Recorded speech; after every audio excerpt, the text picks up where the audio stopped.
Saudamos a todos os alunos. A aula de hoje nós vamos analisar a teoria de falhas para materiais frágeis ou dúcteis e também como se faz a verificação de falha quando se tem tensões no estado plano, o que é muito diferente de se analisar a falha quando se tem tensões uniaxiais. Vamos apresentar os objetivos a serem atingidos na videoaula de hoje. Enumeramos 4 objetivos. Primeiro, descrever o que são materiais dúcteis e frágeis. Segundo, identificar a tensão de cisalhamento como agente responsável pela falha no material dúctil e a tensão normal de ruptura como agente responsável pela falha no material frágil. O material dúctil é um material que apresenta uma grande deformação antes da sua ruptura. O material frágil não tem essa característica. A sua ruptura não é acompanhada de uma grande deformação. Como já dissemos aqui no segundo objetivo, o que causa essa grande deformação antes da ruptura no material dúctil é a tensão de cisalhamento. A tensão de cisalhamento tem uma característica, que é fazer com que planos paralelos escorreguem um em relação aos outros. Esse escorregamento de planos na estrutura do material dúctil faz com que haja uma grande deformação na direção da carga. No material frágil, a ruptura é causada pela tensão normal. A tensão de cisalhamento não provoca a deformação observada no material dúctil. Terceiro objetivo, descrever como a falha ocorre no estado plano de tensões para materiais dúcteis e frágeis. E identificar as 4 teorias de falha para materiais dúcteis e frágeis. Nós vamos ver 4 teorias de falhas, 2 para materiais dúcteis e 2 teorias de falha para materiais frágeis. Analisar a existência de falha em projetos de estruturas sujeitas a um estado plano de tensões ou estado geral de tensões empregando o critério de falha adequado ao material utilizado. Dependendo do material utilizado na estrutura, nós vamos ter que verificar se a estrutura atende ou não atende a um determinado carregamento, utilizando a teoria de falha associada a esse material, dependendo da característica do material, se ele é dúctil ou se ele é frágil. Quando o material está sujeito a uma carga uniaxial, é fácil se verificar quando é o limite de resistência do material. Basta comparar a sua tensão existente com a tensão de ruptura ou a tensão de escoamento. Agora, quando existe estado plano de tensões, esta verificação não é tão direta. É preciso fazer essa verificação com base nas teorias de falha associadas ao tipo do material. Para os materiais dúcteis, a falha é por escoamento. A tensão de escoamento é o limite considerado no dimensionamento da estrutura para a resistência do material. Vamos analisar 2 teorias. A teoria da tensão de cisalhamento máxima, também chamada de critério de Tresca, e a teoria da energia de distorção máxima, também chamada de critério de von Mises. Para materiais frágeis, onde a falha é por ruptura, nós vamos analisar 2 teorias que tratam da tensão normal. Teoria da tensão normal máxima e o critério de falha de Mohr. É possível se observar o escorregamento entre planos paralelos em uma peça de metal sujeita à tração. É possível se observar na superfície do metal linhas a 45 graus em relação à direção da carga, que mostram o escorregamento entre planos paralelos. Esse escorregamento seria o responsável pela grande deformação sofrida pelo material dúctil quando ultrapassa a tensão de escoamento. Esse ângulo de 45 graus é justamente o ângulo de defasagem entre as tensões principais e a tensão de cisalhamento máximo, pois é nas tensões de cisalhamento máximo que ocorrem as deformações no material dúctil. Essas linhas que demonstram o escorregamento entre planos são chamadas linhas de Luder, observadas em uma tira de aço doce polido, como aqui na figura. A primeira teoria de falha que a gente vai abordar aqui para materiais dúcteis é a teoria da tensão de cisalhamento máximo, o critério de Tresca. Nessa teoria, o limite máximo de resistência é tomado como sendo a tensão de escoamento. Nessa teoria, se a tensão máxima ultrapassar a tensão de escoamento, o material tem a sua falha. Então, para garantir que o material atenda, é preciso verificar se a tensão máxima é menor que a tensão de escoamento, que é a tensão limite de resistência do material. Para tensões no plano, temos a tensão máxima e a tensão mínima, sigma 1 e sigma 2. Só que temos duas possibilidades. As tensões podem ter sinais iguais ou podem ter sinais diferentes. Se elas tiverem sinais iguais, o valor absoluto das tensões tem que ser no máximo igual à tensão de escoamento. Se elas tiverem sinais diferentes, se uma for de compressão e outra de tração, a diferença entre as tensões principais tem que ser menor que a tensão de escoamento. Então, para qualquer uma das situações, temos que determinar as tensões principais, verificar o sinal das tensões, se são de negativo ou de compressão, se são positivo ou de tração. Se as tensões principais apresentarem sinais iguais, o valor absoluto de ambas tem que ser menor que a tensão de escoamento. Se elas apresentarem sinais diferentes, a diferença entre as tensões é que tem que ser menor que a tensão de escoamento. Resumidamente, seria esta aí a teoria, o critério de Tresca. Se pudéssemos traçar aqui um sistema cartesiano, onde o eixo horizontal seriam as tensões σ1 e o eixo vertical as tensões σ2. O limite de resistência do material seria definido por uma área de 6 lados. As tensões principais σ2 e σ1 teriam o seu valor máximo na tensão de escoamento. Todos os estados de tensão representados por pontos de coordenadas menores que a tensão de escoamento estariam dentro do contorno desse polígono. Pontos no interior do polígono representariam aí estados de tensões seguros. A segunda teoria de falha que vamos abordar chama-se teoria da energia de distorção máxima, ou critério de von Mises. Como a tensão de cisalhamento causa uma distorção no material, em um ensaio de uma barra sujeita a uma tração, ao chegar perto do patamar de escoamento, mede-se a energia de distorção que esta barra acumula no limite próximo à tensão de escoamento. É considerado a densidade de energia acumulada próximo da tensão de escoamento, quando o material começa o seu processo de falha.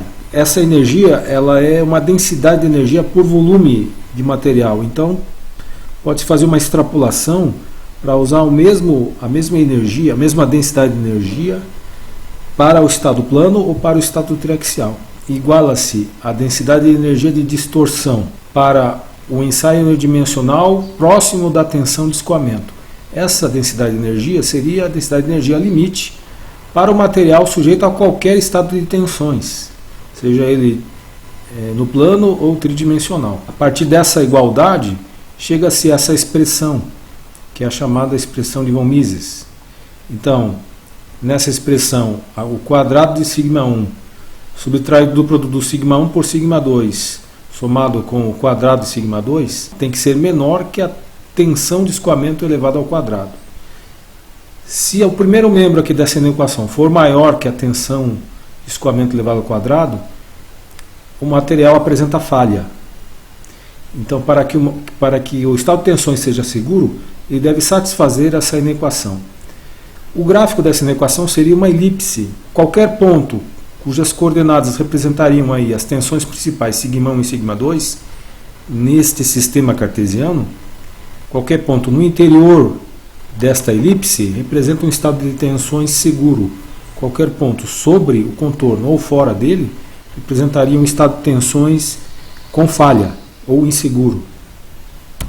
Se compararmos o hexágono do critério de Tresca com a elipse do critério de von Mises, vamos perceber que os dois gráficos concordam perfeitamente nos pontos onde as tensões σ1 e σ2 assumem o valor da tensão de escoamento.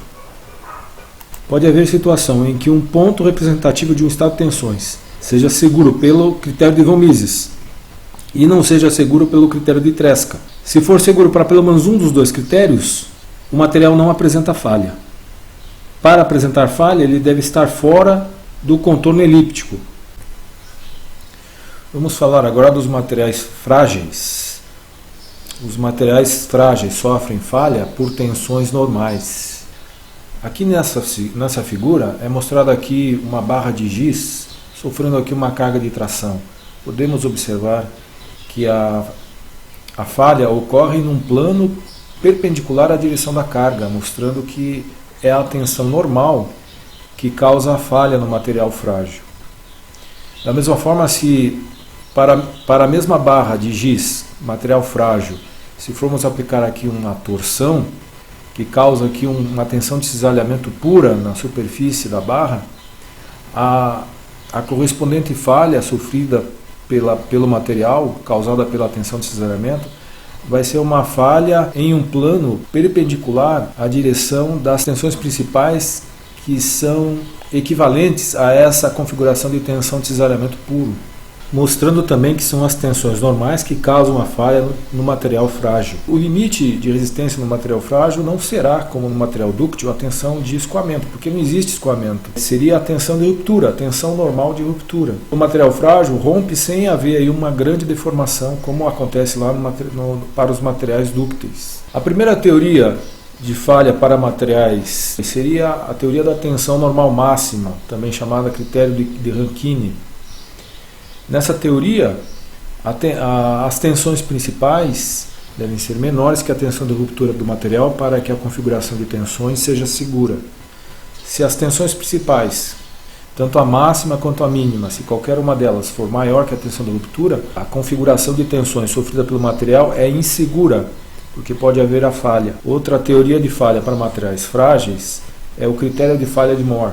Essa teoria é usada quando temos tensões de ruptura com valores diferentes para a tração e a compressão, que é o caso do concreto. O concreto tem uma resistência à tração muito pequena comparada com a tensão de resistência à compressão. A resistência de compressão no concreto é mais ou menos 10 vezes maior que a resistência de tração.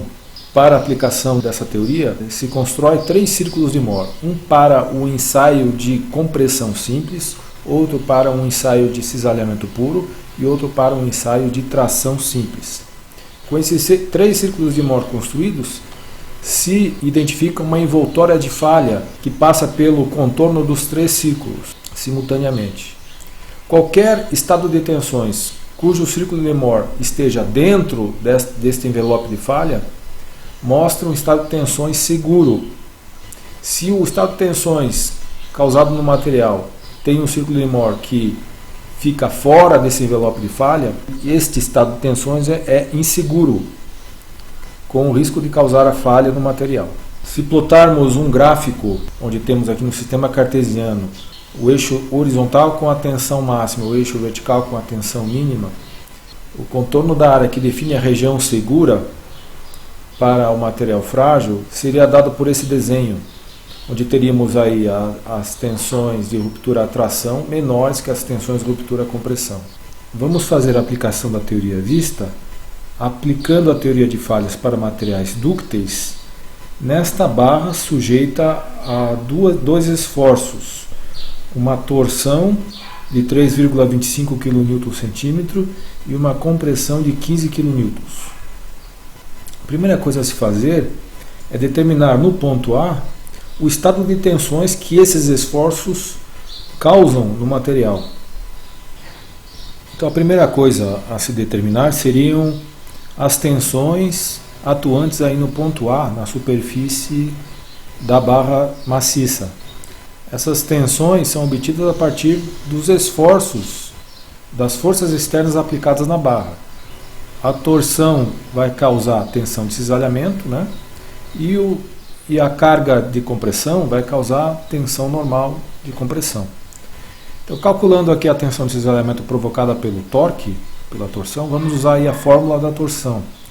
O T seria a torção de 3,25 kNcm, o parâmetro C seria o raio interno da seção transversal da barra, o J é o momento polar de inércia. Colocando os valores dos parâmetros na fórmula, nós chegamos a um valor de 16,55 kN por centímetro quadrado, que é o valor da tensão de cisalhamento, né? Em megapascais, basta aqui multiplicar por 10, temos então 165,5 megapascais de tensão de cisalhamento. A tensão normal causada pela força de compressão de 15 kN seria calculada pela fórmula da tensão, né, a própria definição de tensão, que é a carga P dividido pela área da seção, né, a carga de 15 kN, a área da seção, a área de um círculo, né, π vezes o raio elevado ao quadrado.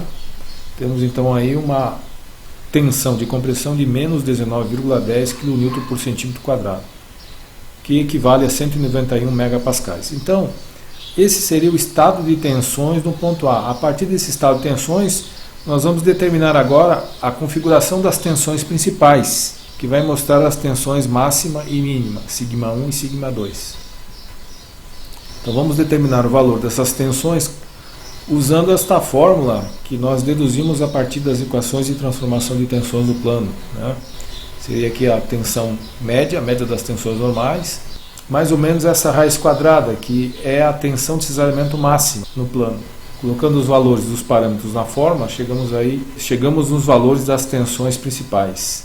A tensão sigma 1 seria de 95,6 megapascais e a tensão mínima sigma 2 de menos 286,6 megapascais.